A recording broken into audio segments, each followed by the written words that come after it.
Bienvenue sur la chaîne YouTube The Newswave, votre source quotidienne pour déchiffrer l'actualité mondiale. Que ce soit politique, technologie, environnement ou culture, nous vous apportons des analyses claires, des faits vérifiés et des discussions éclairantes sur les sujets qui façonnent notre monde aujourd'hui. Abonnez-vous et rejoignez la vague de l'information. Ensemble, surfons sur l'actu avec précision et perspective. Maintenant, plongeons dans le sujet d'aujourd'hui. La menace cachée, la salinité des sols et l'avenir de l'agriculture. Imagine un champ verdoyant, traversé par de longues rigoles d'eau claire. Le soleil brille, les cultures s'épanouissent. Mais derrière cette image idéale, un danger invisible progresse, lentement, mais sûrement. Ce danger, c'est la salinité des sols et des eaux. Un ennemi silencieux qui menace l'agriculture, la sécurité alimentaire et l'avenir de millions de familles rurales. Aujourd'hui, nous allons plonger ensemble dans ce défi majeur, la gestion de la salinité et de l'eau en agriculture. Nous allons comprendre ce qu'est la salinité, ses causes, ses conséquences, mais surtout les solutions et les stratégies que les agriculteurs peuvent adopter pour protéger leurs terres et garantir un avenir durable. Qu'est-ce que la salinité? La salinité, c'est l'accumulation d'éléments salins dans le sol et dans l'eau. Quand on parle de sel, il ne s'agit pas uniquement du sel de table, mais d'un mélange complexe d'ions, comme le sodium, le chlorure, le magnésium, le calcium ou encore les sulfates. Lorsqu'ils sont présents en quantité raisonnable, ces éléments ne posent pas de problème. Mais lorsque leur concentration augmente, ils deviennent toxiques pour les plantes. Concrètement, un sol salin empêche les racines d'absorber l'eau correctement. Les plantes souffrent de soif, même si le sol semble humide. C'est ce qu'on appelle le stress hydrique dû à la salinité. Les causes de la salinité. Mais comment en arrive-t-on là? Les causes sont multiples. D'abord, l'usage répété de masses d'eau saline pour l'irrigation. Dans de nombreuses régions arides et semi-arides, l'eau douce est rare. Les agriculteurs se tournent donc vers des nappes ou des rivières légèrement salées. À long terme, cela provoque une accumulation progressive de sel dans la terre. Ensuite, l'absence de drainage efficace. Quand l'eau stagne, elle s'évapore et laisse derrière elle les sels dissous. Autre facteur aggravant, le climat chaud et sec. Dans ces zones, l'évaporation est forte. L'eau s'évapore, mais les sels restent. Enfin, certaines pratiques agricoles intensives accentuent le phénomène. Irrigation excessive, monoculture ou usage mal maîtrisé des engrais chimiques.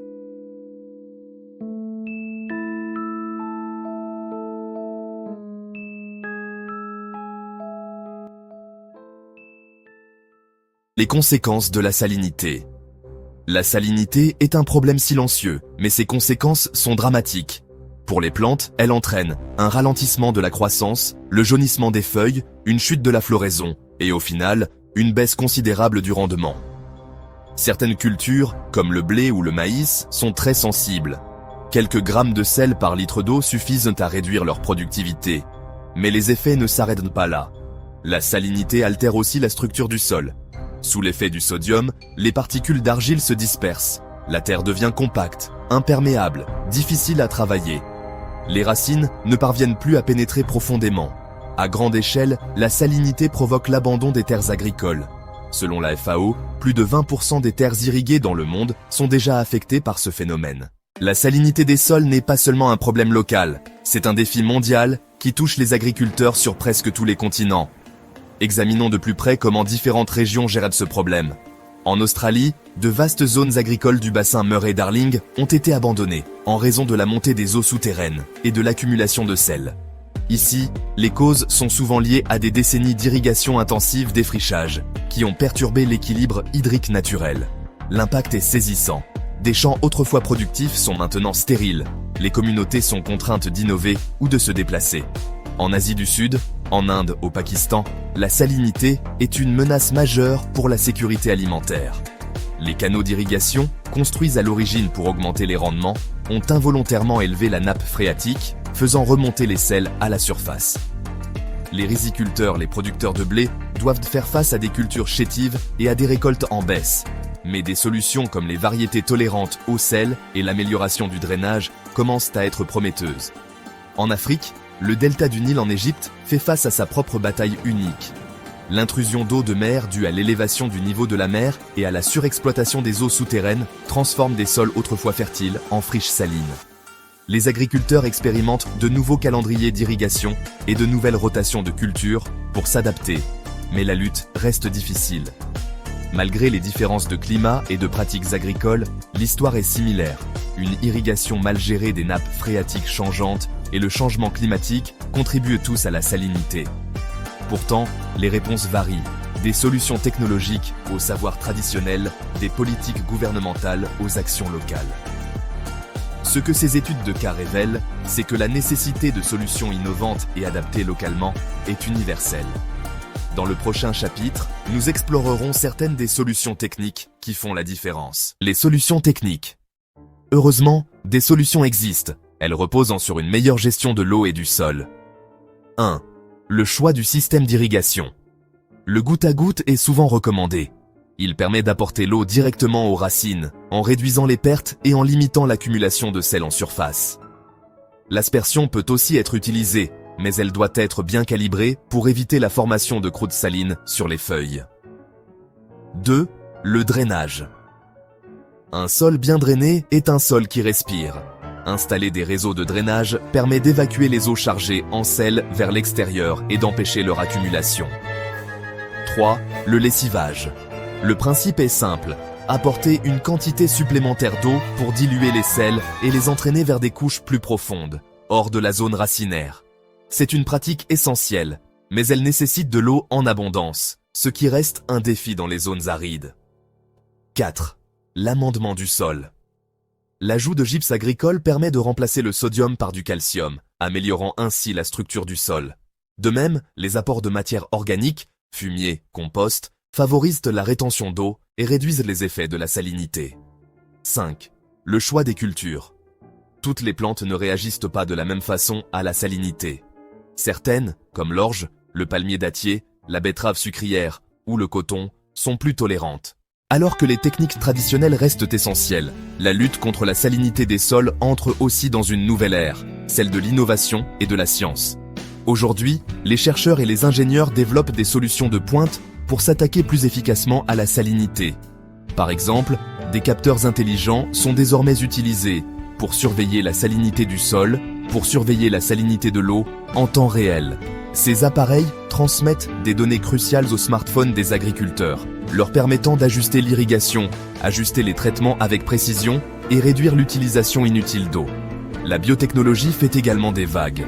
Les scientifiques développent des variétés de cultures tolérantes au sel, le riz, le blé génétiquement modifié. Ces plantes sont capables de prospérer dans les sols salins, où les cultures traditionnelles échoueraient. Ces avancées offrent de l'espoir pour les régions touchées, aidant à sécuriser les approvisionnements alimentaires. Les technologies de dessalement, autrefois réservées à l'eau potable, sont maintenant adaptées à l'agriculture. Des unités de dessalement portables peuvent traiter l'eau d'irrigation sur place, éliminant l'excès de sel avant que l'eau n'atteigne les champs. Cette innovation est particulièrement précieuse dans les régions arides, où la rareté de l'eau et la salinité sont des préoccupations majeures. D'autres recherches se concentrent sur des solutions biologiques, comme l'exploitation de microbes du sol bénéfiques, qui améliorent la résilience des plantes au stress salin, ou le développement d'amendements naturels du sol, qui neutralisent les sels nocifs. Ces nouveaux outils et découvertes représentent une puissante alliance entre la science et l'agriculture.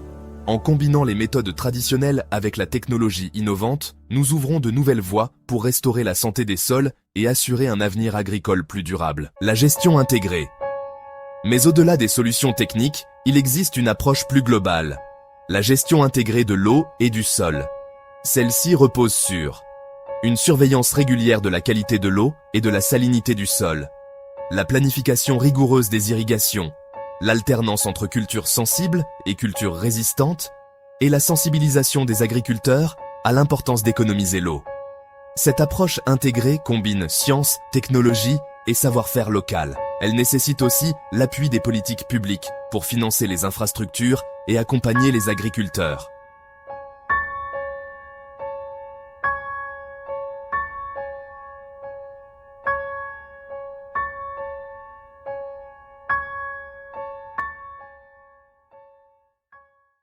Derrière chaque statistique et terme scientifique, il y a de vraies personnes. Des agriculteurs dont la vie et les moyens de subsistance sont directement impactés par la salinité des sols.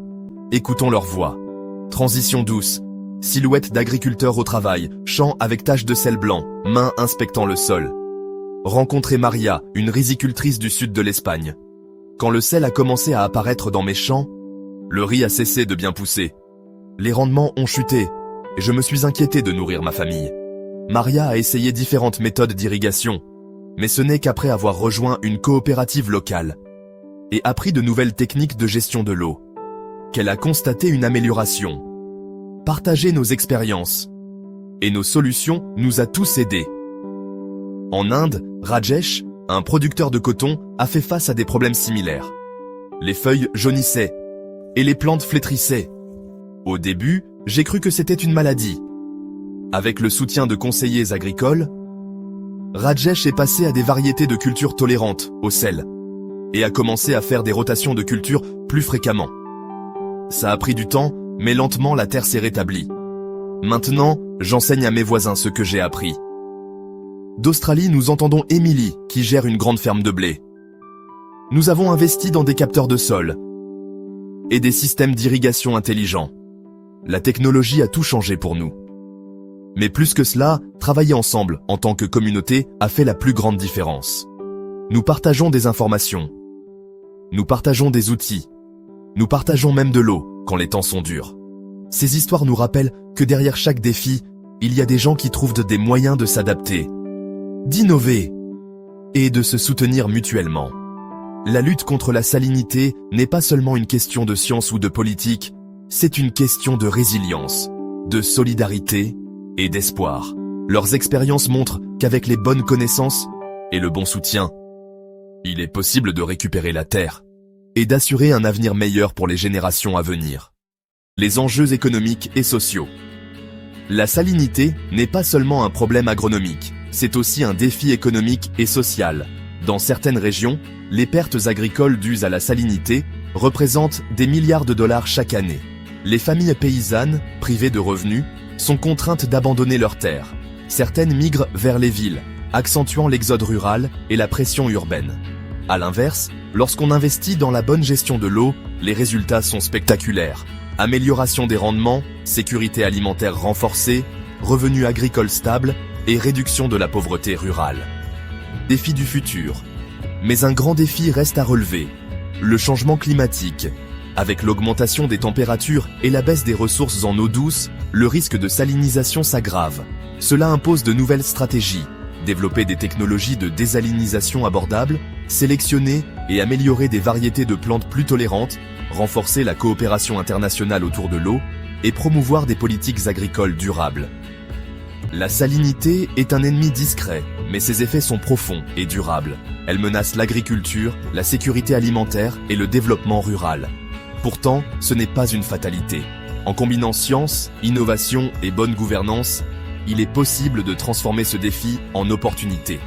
Une gestion intelligente de l'eau, un choix réfléchi des cultures et un soutien réel aux agriculteurs peuvent redonner vie à des millions d'hectares aujourd'hui menacés. Alors, la prochaine fois que tu verras un champ verdoyant, souviens-toi que derrière cette image se cache une bataille permanente contre la salinité.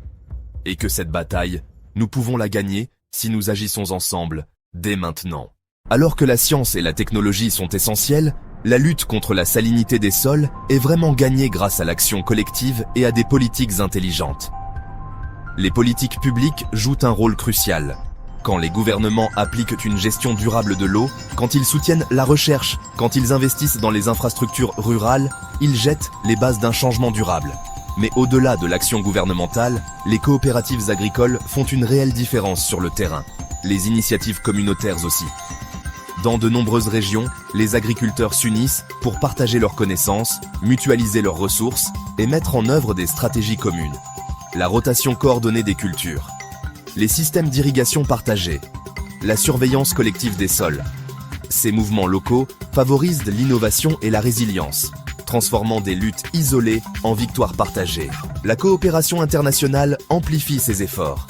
Des partenariats mondiaux se forment. Les pays partagent leur expertise. Ils financent des projets pilotes. Ils élaborent des cadres pour la gestion des ressources en eau partagées. Des programmes relient les communautés locales aux chercheurs et décideurs internationaux. Ils aident à combler le fossé entre la science et les réalités agricoles. Lorsque les politiques, les communautés et les nations travaillent ensemble, la résilience des territoires agricoles se renforce. Des sols plus sains, des agriculteurs autonomes, des économies rurales prospères, de l'espoir pour les générations futures. La bataille contre la salinité n'est pas à mener seule. En nous unissant au-delà des frontières et des origines, nous pouvons assurer des terres fertiles et la sécurité alimentaire pour tous. Merci de vous être joints à nous dans ce voyage pour comprendre et combattre la salinité des sols. Votre attention et votre curiosité sont déjà un pas puissant vers des terres plus saines et des communautés plus fortes. Si vous avez trouvé cette vidéo utile, pensez à l'aimer et à la partager. Agriculteurs, vos voisins, toute personne soucieuse de l'avenir de nos sols. En diffusant le savoir, vous devenez un maillon essentiel dans la chaîne du changement. N'oubliez pas de vous abonner à notre chaîne Information Solutions, histoires inspirantes du terrain. Ici, chaque voix compte ensemble. Nous construisons une communauté dédiée à l'agriculture durable et à un avenir plein d'espoir. N'oubliez pas que chaque petite action à prendre, partagée, innovée, nous rapproche de sols résilients et de fermes prospères. Merci de faire partie de cet effort collectif. Ensemble, nous pouvons nous assurer que l'histoire de nos sols soit une histoire de renouveau, de force et de succès partagé.